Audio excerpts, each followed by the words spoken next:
Well, hello there, and welcome back to Mr. E's Mysteries and Magics. In this video, we will be talking about the tutorial for the presentation and exactly what I did for that presentation effect. It's very simple, and it's so generic that it almost doesn't need to be talked about, but there are some subtleties and some tips that I would like to point out to you. So anyway, again, the Stargazer full moon cards here from Bicycle.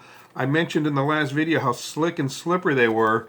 What I failed to mention, and maybe somebody out there knows something about this, I don't know if it's because of the dark ink or perhaps this deck came off of an early press run or something. I have absolutely no clue how playing cards are manufactured, so I'm just wondering why this deck seems so much more slippery than other new decks, which themselves are quite slick and slippery, but you can really feel a slipperiness in this particular deck. I'm just curious as to maybe some of my viewers might have some insight into that, and if you do, great. If not, we'll just move on. Okay, so what was it that I did? Well, first of all, there are a couple of different ways of doing this. You fan the cards out, or you do the riffle and let the participant pick a freely chosen card. In our case, it was the Ace of Diamonds.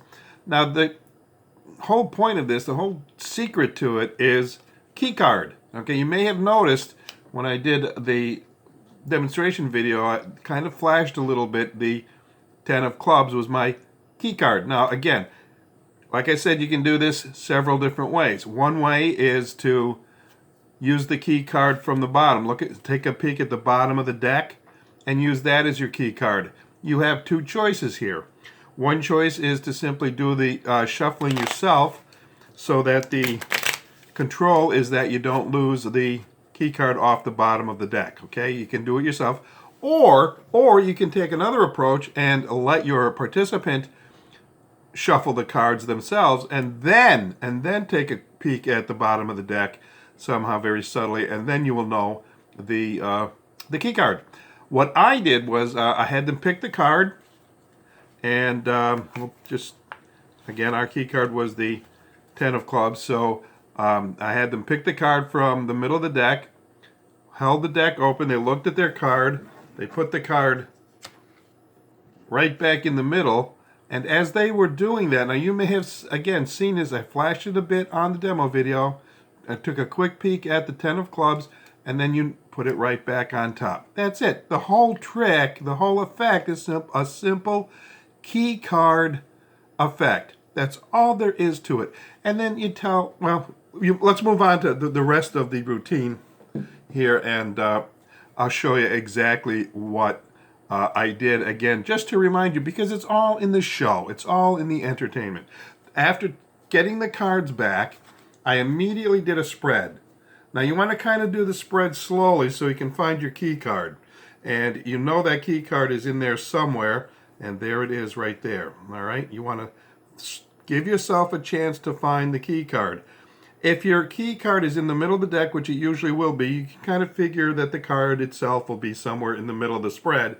Don't really have to worry too much about here or here, but you do want to kind of spread the card slowly, find that key card, give yourself a chance without making it obvious, because the slow spread allows you to take a look at the cards without doing one of these numbers and getting your head right down in on it, or kind of going like that. So now you know the key card is your 10 of clubs. There is your Ace of Diamonds. Then at this point I said, you know what, that's wrong.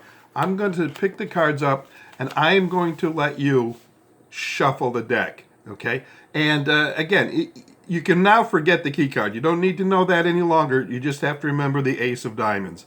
And so we're going to bring out my friend who helped me out in the last video here. Here he is. He's back. His name is Flip, by the way. And he's going to shuffle the cards for me just like he did in the previous video. Oh, there you go. That's great. Thank you so much, Flip. And you let your participant do that. Shuffle the cards. Flip, go on over to the side for a minute. We'll talk to you again a little bit later. And anyway, you can have them do it 2 or 3, 4 times. It doesn't matter, because you know where their card is, or you know what their card is. And again, you do a spread. And you can kind of do it slowly.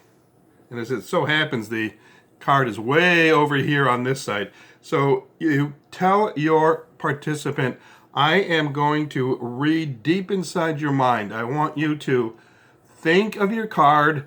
Don't say it out loud. When my hand is over your card, say the word stop inside your mind, not out loud. I want to be able to read your mind. I want to get inside your head.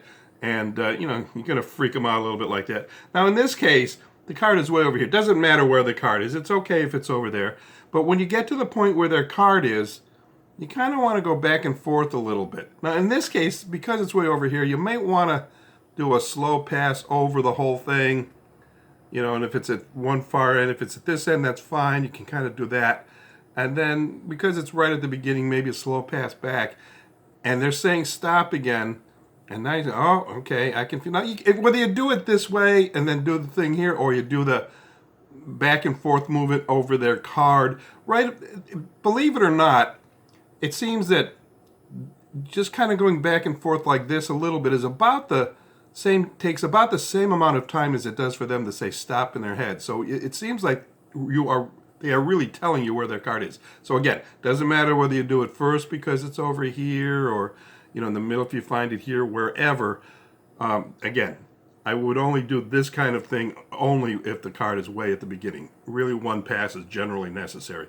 So you're over here and you're going, okay, yeah, it's somewhere in this area. You slide a few cards away till you've got 5, 6, whatever. Slide them over and spread them out again.